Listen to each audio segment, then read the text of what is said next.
All right, tell me when you want to get started. Yep, whenever you're ready. All right, let's Casey, get you going. ready? All right, we'll get started with the December meeting for the West Haymarket Joint Public Agency. I'm Tim Clare. Mayor Gaylord Baird is ill and at home today. And then Tom Beckius to my left. Public comment. Forgot. There's a notice of the open meetings laws posted back by the back door there. Public comment will be limited to 5 minutes for each speaker to speak on specific items on today's agenda. Those testifying will need to identify themselves for the official record. If there's no questions, we'll jump in and start the first one. Casey, do you want to introduce the first item, please? Item 3, approval of the minutes from the JPA meeting held August 22nd, 2025. So moved? I'll second that. Is there any corrections? No, sir. Anybody in the audience wanting to testify or comment on these minutes? Seeing none, call the roll, please. Claire? Yes. Beckius? Yes.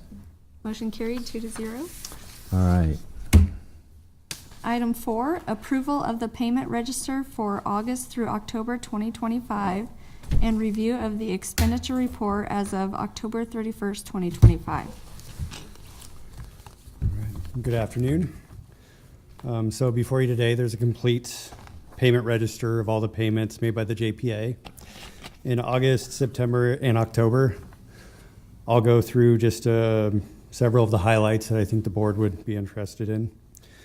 So included in there was the payment to 5 Nines for the balance of the Wi-Fi project. That payment was about $1.5 million. The total cost of that project was $3.7 million, which was under our budget for that project of $4.15 million. Also included were payments to District Energy Corporation of $766,252. 75% of this was billed back to customers. And City of Lincoln parking, there were payments of $468,000.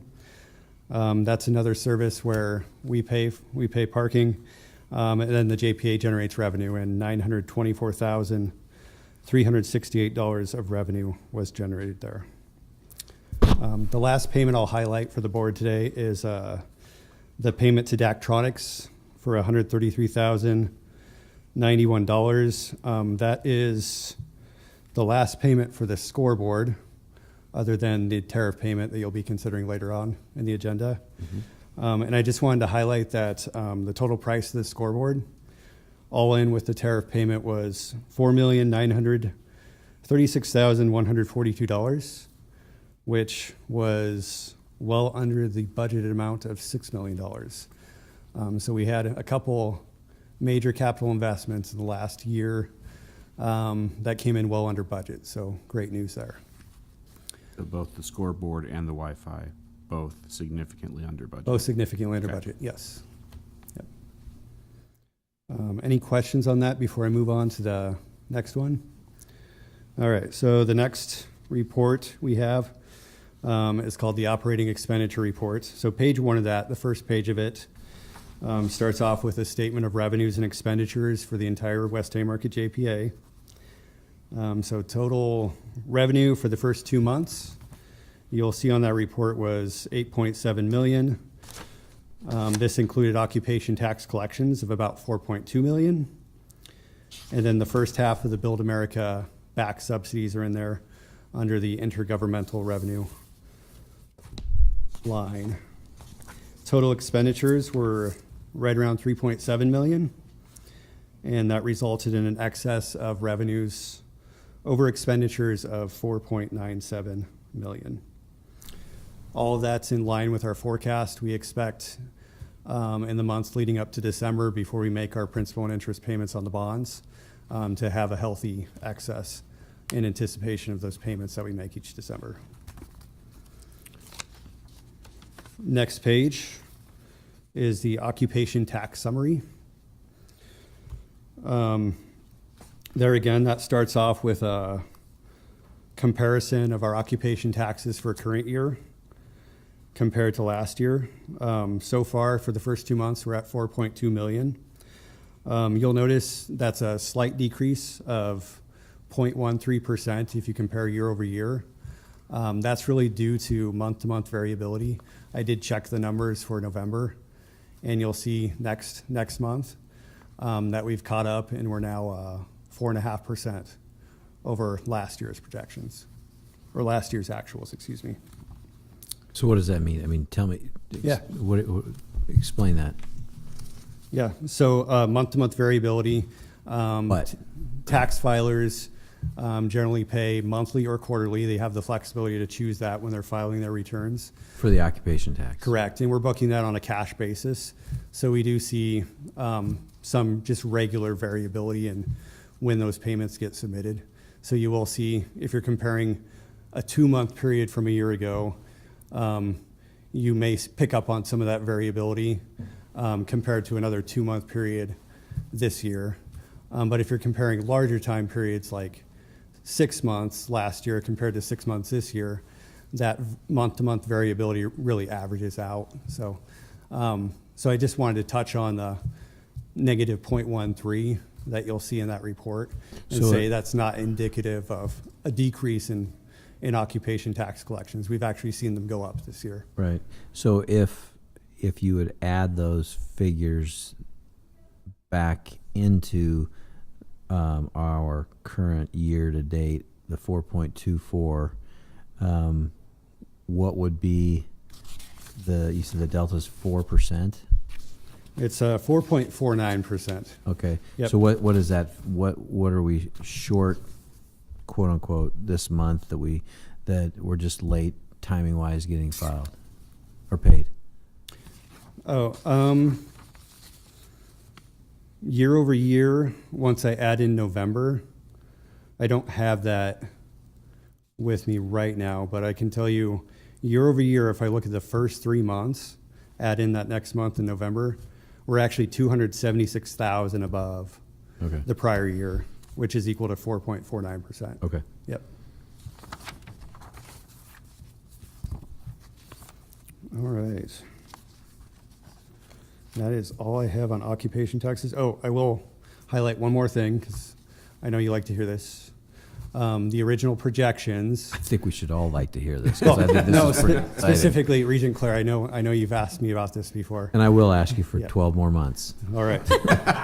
Fair enough. I like it. The occupation tax revenues that we've seen so far this year, they correspond to what we originally projected to be reaching in 2045. So we're well ahead of those original projections and those schedules. Awesome. All right. The next 2 pages are detailed expenditures by budget category. Really everything's in line with budget there. I didn't see anything specifically to touch on there. And then the last page of the financial report is an income statement for Pinnacle Bank Arena. And the one thing I'll highlight there is through the first 2 months of the fiscal year for PBA, they were operating at a net income of $1,322,000, which is about $200,000 over budget and, positive variance to budget. So their net income is better by $200,000. And it is 1.6 million better than last year. So a good improvement there at PBA. And that is all I've got. Are there comments from the public? Seeing none, do you want a motion to approve? The payment register has a motion with it. The operating expenditure report does not. Okay. I will move to approve the payment register for August through October 2025. Second. All right, any discussion? No. I think those are really important figures. You know, the public has entrusted us to be good stewards with that money, and we have been good stewards. And being good stewards enables us to do things that maybe we'll hear another report on today from our friends at Sandhills baseball. But it enables us to do some other things.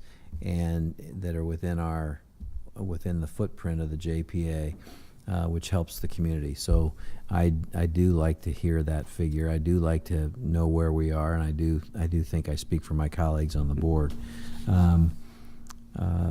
The other thing I wanted to point out is that scoreboard is you've all been there. Tim did a great job with the scoreboard, but it is a cool piece that I remember when we built the arena initially. We used the scoreboard that was the next up from the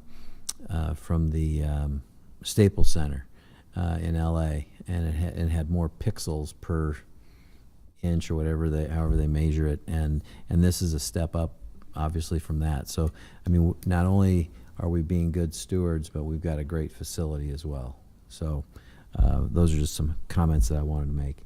All right, we got a motion, right? Yep. We got a second. Call the roll, Casey. Claire, Yes. Beckius, Yes. motion carried 2-0. Next, item 5, informative update on the Sandhills Global Lincoln Youth Complex ball fields. Good afternoon.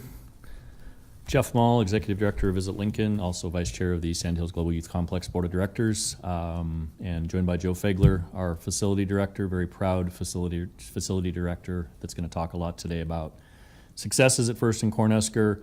I would be remiss if I did not thank you all in JPA for the investment back into the community, as you were talking about, Regent Claire. It's been a great investment. It's been a much needed asset for this community, and I will tell you the success numbers that we're going to talk about today are very indicative of giving back and what that can return to the occupation tax. I know I talked a little bit with city staff. I think at some point next year we'll get a better idea on occupation tax numbers that were a result of this facility. It's always in lag a little bit, a little delay. So we're excited to see it. Occupation tax, lodging tax, sales tax, anything you can do to broaden the tax base is a wise investment. So thank you so much for your investment, and I'll turn things over to Joe. Thanks, Jeff. Yeah, so from an operational standpoint for year one, if we had to use one word, it would be incredible. We surpassed, we had really high expectations coming in, but I think and as a board, surpassed all those expectations about number of visitors, number of games, all that type of stuff. So just an incredible year one, lots of successes, lots of things to look forward to in the future. Just a quick recap, in 2025, we did over 3,200 games and practices out there. We only had 31 rainouts, which is a testament to the turf and the quality of everything. I put on here, if you're a baseball fan, that's a .991 batting average. Pretty sure you get in the Hall of Fame with that one. So it was great. I mean, just the opportunities for the kids to play. There were nights when it rained, and there were nights when we were playing right through the rain, and just incredible nights. Lightning's about the only thing that stops us out there right now. Sure. So we did 32 You weekends. want to put a dome over the top of it? We so could do a dome. We could do a dome. removable dome. Right. Yeah. We did 32 weekend tournaments this year. We had a little late start just based on the construction schedule. So we missed out on about 4 or 5 weeks early in the season just based on opening date. But did 32 weekend tournaments. We had 91 youth teams in a league out there this year where we played over 700 games just on the Tuesday, Wednesday, Thursday nights to keep the park open. I mean, we're open 7 days a week. Lights are on every night. And that really filled us up. We did a Special Olympics state tournament, which was an amazing event, just an incredible night to see those athletes out there competing, and the joy and the spirit they bring to something like that was an incredible night. We had 120,000 people through the gates this year. And that's an estimate. I think it was more than that, but it's kind of a conservative estimate. So tons of traffic. And we hope people had great experiences. From the people we heard from, everybody wants to come back. And it's a great problem to have going into next season. We served over 700 youth with free baseball and softball clinics, camps this year. And we're looking to expand on that next year. We're working with the CLCs, Community Learning Centers. We have conversations started with Malone Center and Community Health Endowment to get really the underserved community out there during the daytimes in the summer. We have a great partnership with Nebraska Westland on that, where they're providing every kid that comes to their camps a ball, a T-shirt, a glove. A great story. We got an email back from the community learning centers after one of the camps, and he said a kid came up to him and said, "I went home and played catch every night after." He had never picked up a ball before. He went home and played catch every night when he got home, and now he wants to play baseball in high school. So it's the kind of impact we're hoping to have, and I think it's happening. It's happening fast. So super cool. We had teams from 24 states come in this year, which that number is only going to grow, I believe, just based on the signups for this upcoming year. We employed 66 people, 5 full-timers and 61 part-timers, and great jobs for, I said, it's the high school kids and the college kids and retirees that just want to be around the game. They come out and give their time. And we had 5 Husker football players intern with us this summer, which was awesome. There were days when Emmett Johnson and Dylan Raiola and Malcolm Hartzog and these guys were playing wiffle ball with kids at night during games, and just like amazing experiences for these kids to have. So super cool there. For 26, we're already totally booked, and I'm talking from March 7th through Halloween. Basically, we are on the weekends 100% booked. We have there's probably 100 time slots within that we have openings, which 100 out of 30, probably 600 that will fill up fast with practices and things like that. So we're busting at the seams. It's like I said, it's a great problem to have. Everybody wants in, and we're trying to make this complex for everybody. So we have select ball, we have softball, we're starting a 6 and 7-year-old league this year for little guys. College baseball and softball, high school baseball and softball. We're going to do a special volleyball event this year where we're going to have 24 outdoor courts out on the turf and make it a big volleyball festival. We're going to have some soccer. We're really getting out to everybody we can in the community, and that's the goal, not just the baseball and softball community. And let's just say that the volleyball stanchions are being developed locally. It's going to be an amazing product that's going to be something that's going to take off nationally. Working with Nick Cusick, of course, to work on this project. And Nick has already kind of beta tested it this summer, I think it was, or in the fall. It worked out really well. It's got to be obviously heavy duty enough and want to withstand a little pressure on the net back and forth. And this is something that I think is going to take off nationally. And kudos to Joe for the multi-purpose way in which he thinks. And it's all about how we program the space morning, noon, and night. And I know we've had soccer people say we never thought we'd be playing baseball or be playing soccer on a baseball and softball complex. So it all goes back to the revenues that are being generated. And yeah, the staff's been amazing. Not a whole lot of rest this first year, but then again, when you're tasked to be successful, that's what you do. Well, and it looks like you better rest up. Yeah, You're going to be busy in 2026. I love it. The volleyball and the soccer and those things like that, we're really feeling the kind of the dead times in the youth baseball and softball schedule, the late July, August, when kids go back to school, where there's nothing happening. Well-deserved rest for those communities, but we're filling those with these softball and soccer events and things like that. So trying to stay busy, like I said, from March 7th through Halloween is the goal. That's awesome. Some visitor information here we got from our Zartico data from the chamber. This is just a kind of a fancy map, but what it showed was out of our 120,000 visitors this year, 22% of them came from outside of 50 miles. So in the 20 to 25,000 number came from outside of the, that Omaha and beyond area. So really excited about that, and we expect that to really increase. And those numbers are skewed a little bit because Monday through Thursday, we're all local. People aren't traveling during the week, and we have a ton of visitors come on those. So the weekend visitors is really heavy outside of that 50-mile radius. And like I said, we had 24 states represented, and hoping those numbers continue and get bigger and better. Yeah, so this is Visit Lincoln data and the chamber data, but it's our baby. It's captured from cell phone data. It's amazing software. And if you dial down into, this is a spray chart in baseball and softball worlds. This is our spray chart. I can tell you where they were, where specifically they went, because that kind of shows you where they are across the county. But I can tell you they're in our parks, they're in our shopping malls and shopping facilities, they're in our hotels. And so we've been able to use this data very exclusively to help market some of the things that we know are either underserved. People aren't even stopping at these places, so we can do a lot more with that data. So we should be able to pull some more data from that in the coming year. Any event that happens in Lincoln and Lancaster County, if somebody asked me about the Ag Expo at the Sand Hills Global Event Center, somebody asked me about a concert night at Pinnacle Bank Arena, we can dial in and tell you exactly where they were from and what they were doing in this community. It's kind of spooky data, but we're about 6 years behind actually using it. I really never felt comfortable with it, but for what we can turn around and do, it's just been amazing. So this is just a good example of where they're going.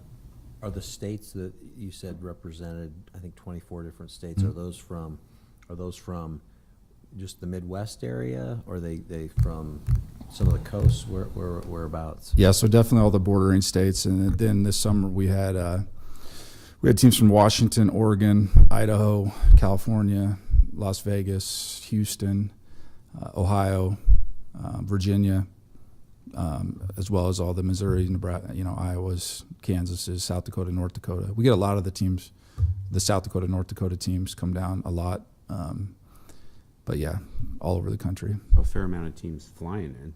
I mean, they're not driving. You heard Houston, I'm thinking Right. Dallas. Right. We can get them to and from Dallas pretty quick now. So this opens up our opportunities. And I think some of the other states outside of our bordering states, they're coming in for the College World Series in Omaha because they want to go see the big kids on the big stage up in Omaha for the College World Series. But Joe and the team put together a first-year tournament this year that captured a bunch of teams that came here to play, stayed in our hotels, walked around the Haymarket, spent time in our community, and spent just a little time in Omaha watching the College World Series. So that will grow next year, and I think we'll start to pull in more people with more direct flights. So that was a big celebratory moment yesterday to have that access. Some fun facts for this year. This is our handicap accessible playground, by the way, on the Hot dogs. on the picture there. That was, people asked me how that was, and I said, well, it got used. It was the most popular part of our park. The thing that looks like a spinny thing with the cage around it, I don't think it ever stopped spinning all summer. I think it just kept going. It was amazing. Kids were all over that and super fun. But just concession sales, just some fun numbers here. We sold 11,000 hot dogs. I'm not going to read them all, but 12,000 fountain drinks, 11,000 Gatorades. It was a super profitable year for us in the concessions. Every night of the week out there, we'd have 21 in the summer. In the summer nights, just weeknights out there, Monday, Tuesday, Wednesday, Thursday, we'd have 21 games going tonight, 3 time slots on 7 fields. And this year we'll have 8 fields going because of that little 6 and 7-year-old league going. So we'll have a lot of nights. We'll have 24 games going tonight, and I tell people that weekend tournaments are fun and they're great, but if you really want to come out and see like the heartbeat of this complex, you come out like on a Tuesday night at about 7 o'clock. There's teams finishing, there's teams starting, and there's teams getting there for their next game. So there's just tons of people and the activity, and we have a wheel of fields where you stand around it, and there's nights when there's 1,500 people standing around watching ball games on a Tuesday, Wednesday night, which as a kid and you're playing and you look up and you see all those eyeballs on you, that's a pretty amazing thing for kids. So really making a huge impact, and been a lot of fun. We get a JPA Wiener Schlinger. Well, it's the guy, the Wiener Schlinger guy, he's got a kid playing out there, so he'd be all about it. There you go. I think that's a great idea. You want me to make a motion for that? Can we start that right now? Can we do that? We'll wait to the end. Okay, all right. I think one thing that I want to point out, and as we wrap up a little bit here, is per night per travel party, visitors that come to this community are spending in excess of $375 per night per travel party. Per night travel party is about 3.5 people. So it's a father, mother, kid plus 0.5, right? So the numbers are really good. We have really good travel party experiences. But that money they spend in this community at $375 per travel night is decent. I mean, that's a decent number that's grown. That's hotels, that's restaurants, that's retail, that's, you name it, any money they spend in this community. So we want to see this continue to grow.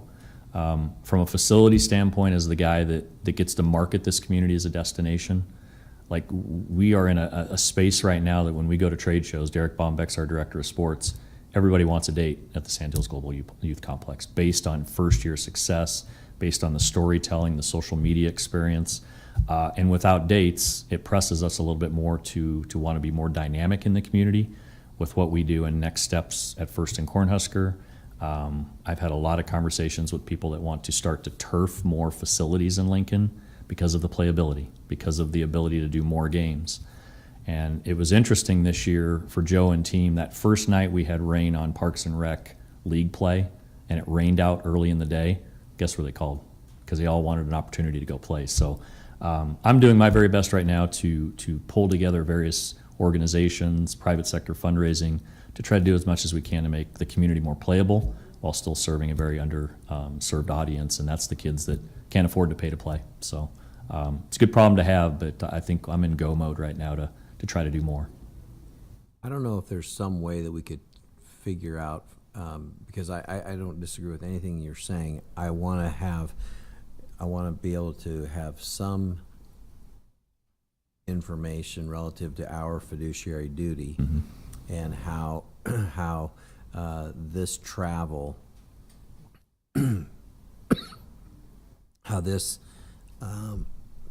investment, excuse me, is returning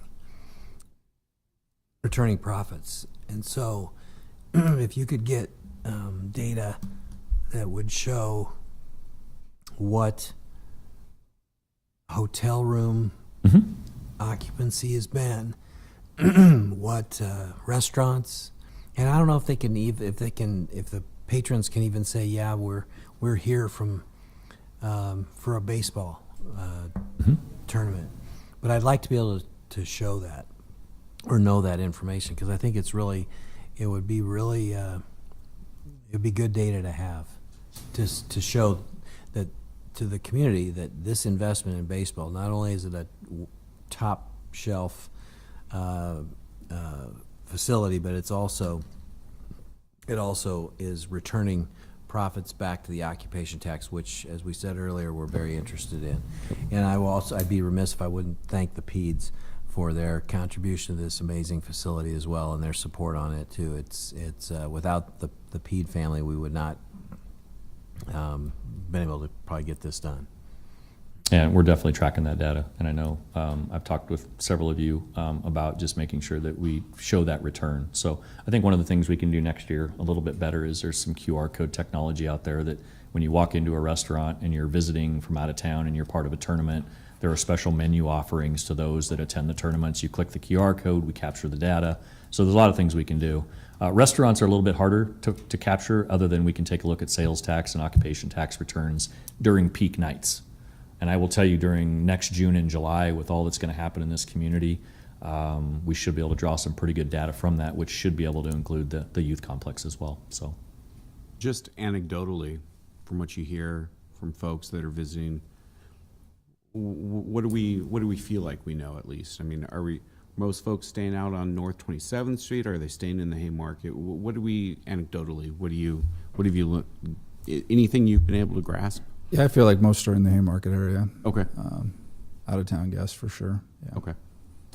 citywide, there's a lot of other things going on in the community, like, when occupancy is at a level that people have to spread out, they are doing more citywide. But the weekend of June 17th this summer, my wife and I were down celebrating a couple things in life, walking around the Haymarket, and it was during Joe's national tournament. Kids playing baseball in that green space on 9th and O, which used to be the Mellicar 66. So I'm walking across the street going, can we just not hit this way? Yeah. But I'm a victim of my own passion for the industry. I always find out where they're from, why are you here? And then they tell us about their experience. They'd never been to Lincoln, Nebraska. They went to this amazing complex, and they love the people while they're here. So we're seeing that more and more citywide, coming back to your question. But it's the enjoyable thing that we do. And as long as you have a uniform on, we can tell you that we know why you're here. So it's been a fun experience. Anything else? Thank you. Thank you. You guys. Appreciate it very much. Appreciate everything you guys are doing to make sure this is a success. So thank you. Thank you. Appreciate it. Thanks, Get some guys. rest. Next, item 6, bill number WH 25-30, Resolution approving the amended fund statement for the amended endowment agreement between the West Haymarket Joint Public Agency and Lincoln Parks and Recreation Foundation. Good afternoon, Chris Connolly, City Law Department. Back in August, you'll recall that we amended our endowment agreement to make changes to kind of expand things that the endowment can be used for in the West Haymarket area. However, at that time, what we didn't do and needed to do for purposes of the Parks Foundation was to approve a fund statement that goes along with the endowment agreement. They're largely the same. They have a lot of similar language, that sort of thing, but we didn't get that done. So when we took the endowment agreement to the Parks Foundation to have them approve the amendment to the agreement, they went ahead and approved not only the agreement but this fund statement, and they did that last week, I believe. And so we're back here to get the fund statement approved by the JPA so that we can get both documents approved by both bodies, and then this will be the last step. So with that, if you have any questions. I do not. Is there a comment from the public? Seeing no comment from the public, I will move approval of the resolution for the amended fund statement. Second. Further discussion? No, sir. Call the roll. Casey. Claire, Yes. Beckius, Yes. motion carried 2-0. Next, item 7, bill number WH2531, resolution approving an amendment to memorandum of understanding between the West Haymarket JPA, City of Lincoln, Lancaster County, City of Lincoln, Lancaster County Public Building Commission, and Interconnects for physical access and control system equipment and services for the Pinnacle Bank Arena pursuant to MOU 178 for a total amount not to exceed $10,000. So this is basically a renewal of the same agreement that all the government entities share jointly, and the JPA's share of this agreement is $10,000. Otherwise, it's really the same kind of agreement that we've been doing for a number of years. And so if you have any questions, I'll be happy to take those. Questions? Nope. Any comment from the public?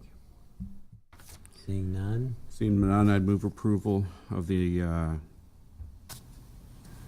amendment to the memorandum. I'll second. Further discussion? Call it. Question. Claire, Yes. Beckius, Yes. motion carried 2-0. Next, item 8, bill number WH2532, resolution approving an amendment to memorandum of understanding between the West Haymarket JPA, City of Lincoln, Lancaster County, Nebraska, City of Lincoln, Lancaster County Public Building Commission, and Purple Wave for auctioneer services and related products pursuant to MOU 214. Similar to the Interconnects agreement, this is a joint contract with a number of government entities, and so the JPA gets involved with this. We haven't sold much, I don't believe, in terms of any kind of surplusing, but that's when this agreement would be used. Purple Wave gets used mostly by the city. So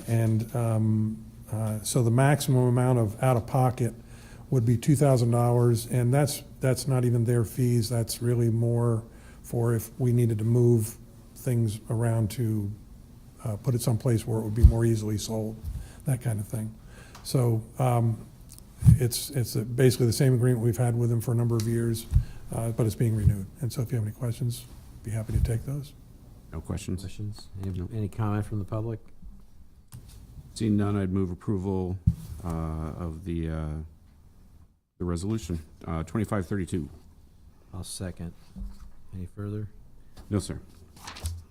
Roll call, please. Claire, Yes. Beckius. Yes. Motion carried 2-0.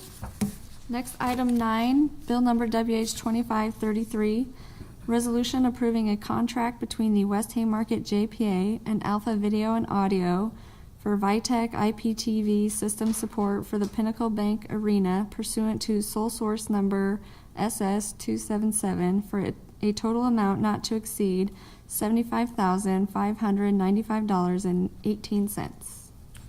Okay, and so this is, again, a contractor that we've been working with for many years, and we're renewing this sole source agreement to provide software and system support for the TVs around the arena. Next month, we will be bringing to you a contract where we're actually buying additional TVs, but this is all part of it. This would be the software and support. So with that, if you have any questions? Any questions? No, thank you. Any comment from the public? Seeing none? See none, move approval of 2533. Second. Further discussion? Yes, sir. Roll call, please. Claire, Yes. Beckius. Yes. Motion carried 2-0. Next, item 10, bill number WH 2534, resolution approving amendment number 1 to naming rights agreement dated June 13, 2025, between the West Haymarket JPA, IMG College, and Stonebrook Roofing for improvements to the premium level at Pinnacle Bank Arena for a total amount not to exceed $100,000. Okay, so while I'm describing some of this, I'm going to ask Mr. Savona to come up so that he can explain some of the details of the work that's actually going to be done, but I'll talk about the agreement itself. So this is a discussion we've been having for a number of months, wherein Stonebrook has an agreement with IMG, who handles all of our marketing in the interior of Pinnacle Bank Arena. What they would like to do is invest $300,000 of their own money, Stonebrook's own money, into doing improvements on the suite level. And the agreement would be that the JPA would infuse $100,000 again as part of all this project. The entire cost of the project being somewhere around $400,000 or so, and Tim can give you more details on that. So the structure of the deal is that since we don't have a direct contract with Stonebrook, the JPA doesn't, the agreement was made such that Stonebrook and IMG would amend their agreement, and we would sign on to that agreement. And that's essentially what you have before you today, is this proposal that the JPA will contribute $100,000 to the upgrades on the suite level. And with that, Mr. Zavona can talk about what those upgrades look like. Yeah, so what we have here is an opportunity with a partner who wants to help us make a space better. Some of that has already been going on. Our main level lobby area has gotten some touch-ups, some changes, some additions. Our main lobby off the elevators has gotten a kind of a makeover, some paint, some new soft wall structures and things of that sort. The idea here is to continue that vision to some additional and added furniture in the lobby space, drink rail, some soft goods like a cloud system coming off the ceiling to kind of create an environment of a lounge type feel, some lighted pillars around some of what we have there.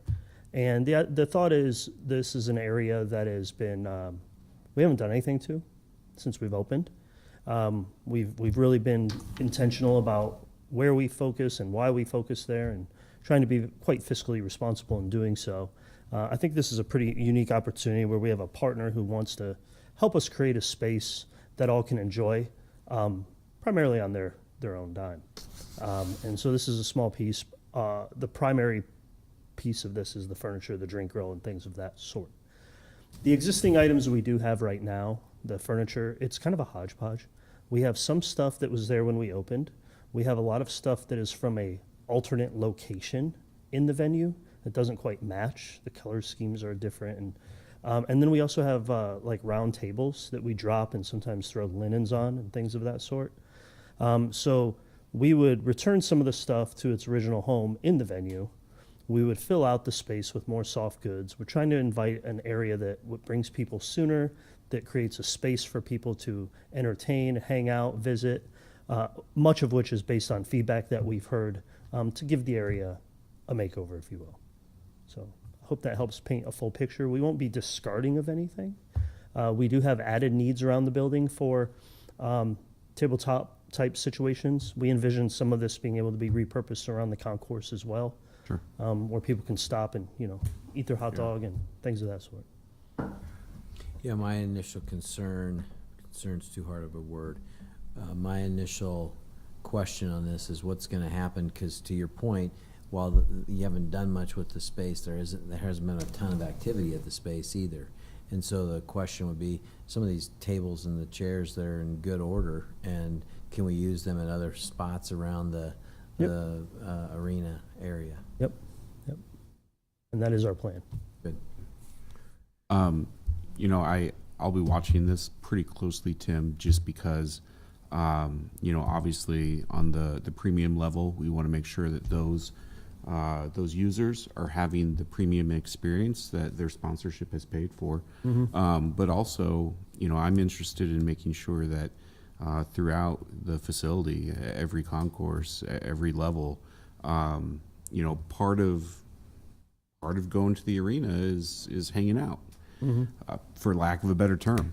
And it's not just sitting in your seat watching whatever performance or game is going on. It's also about being social, being with your people, your friends, your family, what have you. And sometimes, you know, it's nice to do that in an area where you can actually congregate nicely. So, you know, I'll be looking at this, but I want to make sure that those are, you know, that we're thinking about that the entire facility. I know you are. But, you know, if there's opportunities to create spaces and maintain those spaces over time as well for that sort of congregation, you know, that's what creates an environment that people want to come back to. So, One last note that I forgot, and that is we get to keep all the improvements, even though they're paid for, you know, largely by Stonebrook. Yeah, it all stays with us. Okay. If I can make one comment off topic. Yeah. I appreciate the accolades on the scoreboard and efforts, but I want to make sure credits where credit's due with Ryan, Tanner, and Alex on our team who masterminded that whole piece. I just get to be the figurehead. Well, I want to say, I'll say something else on that, you know, because there was a couple local companies that helped A lot. with the installation of that. Yes. And you go around town and you run into them and they'll say, what did you think of the scoreboard? And I said, well, it's amazing. And they said, yeah, we were there working on it. We didn't know if we were going to get it done on time, but we got it done on time, and that's that pride of authorship. And so, utilizing local talent that we have here in this community, it is, the benefits are endless to what it can do for our community. And I encourage, you know, we've talked about it before. I encourage you to keep using local talent and keep and all the vendors, you know.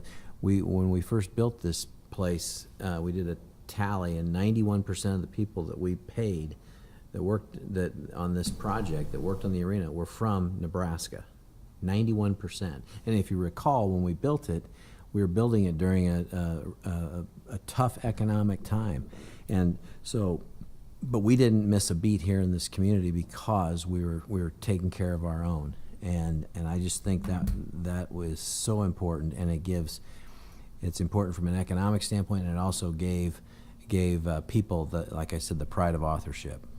A lot of local vendors involved in that project, and one of which is in conversation to continue their relationship out of state on a bigger scale because of that connection too. So Yeah, keeps that going further. yeah. So thank you. Yep. Thank you. thank you. All right. Any other questions?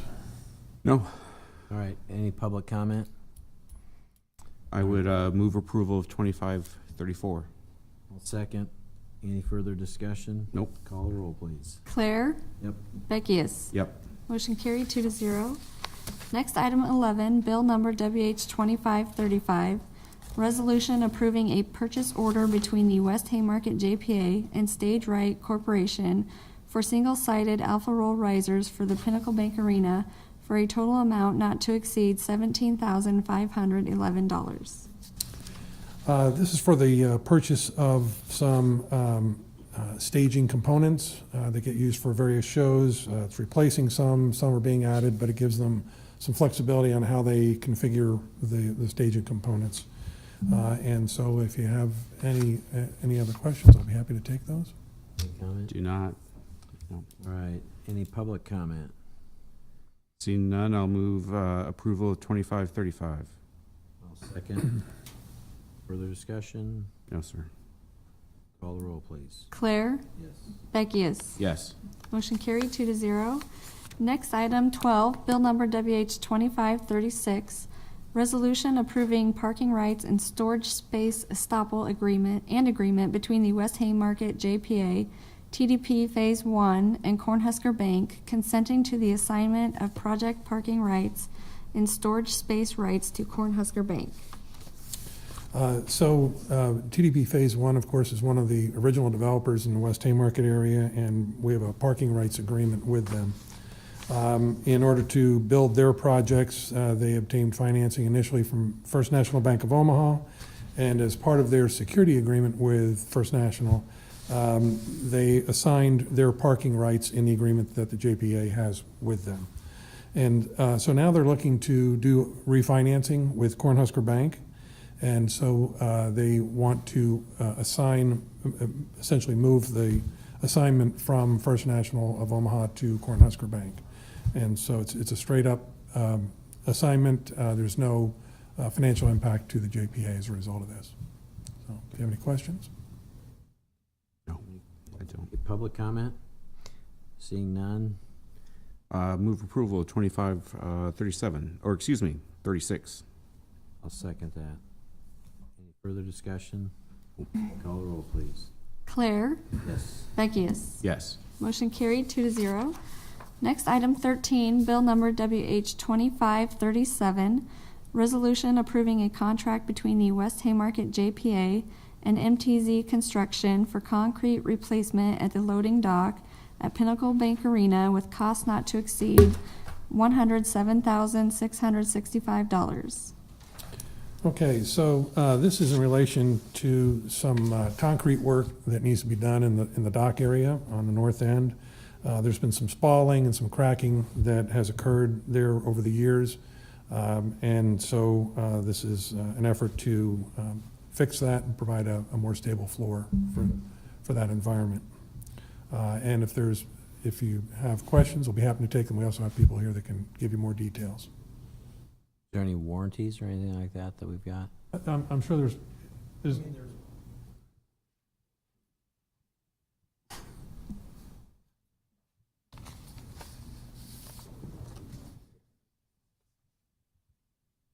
There is some like concrete work with MTZ that, I mean, they'll warranty their own work and Right. look at the different options. We've had them do various different projects for the arena over the past few years. So, and they do great work to where we're not really concerned. But what happened was it's from ice melt or monster trucks or anything like that coming through that dock, because that's our main dock that all those big trucks come through, and it kind of just chips out after time. So it started about year 8 of the arena. So Takes a beating. takes a beating. Yep. Further questions? No further questions. Public comment? All right, Move approval 2537. second. Further discussion? None, call the roll. No. Claire, Yes. Beckius. Yes. Motion carried 2-0. Next, item 14, Bill Number WH 2538, resolution approving a contract between the West Haymarket JPA and Soba General Contracting for a new mezzanine storage loft at the Pinnacle Bank Arena with cost not to exceed $41,650.40. This is similar to the mezzanine project that was done a couple of years ago. They want to add on to that sort of raised storage area to free up other spaces within the building. And so they're asking to do this, and this is near Dock 1 also. And so we went through a bid process, and this contractor is the lowest responsible bidder pursuant to the County Purchasing Act, which is what we need to follow. And so with that, I would, if you have any questions, I'll be happy to answer them. If we could just, so the public can understand a little bit, can we talk about the storage that this is being built out for? And Tim, I know that we've done this previously, but can you, just for folks watching, Yeah. Can you talk about what we're doing and how that increases storage and capacity here at the arena for folks? Yeah, storage is always a premium in large venues, especially over time as things evolve and grow, things are added. We don't necessarily have a lot of junk that we don't need, but things get used for different purposes. In one example, we have volleyball courts. How often do we use them? State tournaments and things like that, but they take up tons of space. So in the past, what we did is we built a loft. So our loading dock, if you could picture a big empty square with a really high ceiling. Well, once you hit about 15 feet, everything from there up is just air. It's dead space. So we built a loft to house a number of items that are big, bulky, that we don't need on an everyday occasion, but often do, or sometimes do, like the volleyball court. So learning from that, it was a tremendous benefit for us. We've identified another location on the dock in an alternate location that is kind of long and skinny. And we have a plan to put a whole bunch of large items like trussing that is 20 feet long and narrow, things of that sort, take up lots of space and they're kind of stowed in an area that maybe they shouldn't be, or maybe we could better serve. So the idea is to create another loft, not quite as big in scale, but long and skinny, that will house a lot of these miscellaneous items as one good location. So we're creating storage literally out of air to better serve our storage areas of other locations that we use on an everyday basis. Thank you, Tim. I appreciate you coming up and reiterating what the work. You've already done some of this work, but reiterating it for folks so that they understand that really trying to make the best use of the space we have in the most economical way. Yep. So I appreciate that. Any comments from the public? Seeing no public comment, I move approval of 2538. I'll second. Further discussion? No. All right. Roll call, please. Claire? Yes. Beckius? Yes. Motion carried 2-0. Next, item 15, bill number WH 25-39, resolution approving Amendment 2 to contract for new center hung scoreboard package for the Pinnacle Bank Arena with Mitsubishi Electric for an expenditure increase of $162,305.92 for tariff fees, bringing the total amount not to exceed $3,605,224.92. After we had everything completed on the scoreboard installation, we were notified by Mitsubishi that there were some tariffs that were due and owing that came in towards the end of the project. So at that time, Joe Donlinger did a wonderful job of visiting with the Mitsubishi folks and negotiating with them, and I'll let him tell you about what kind of a deal he got. Oh, sure.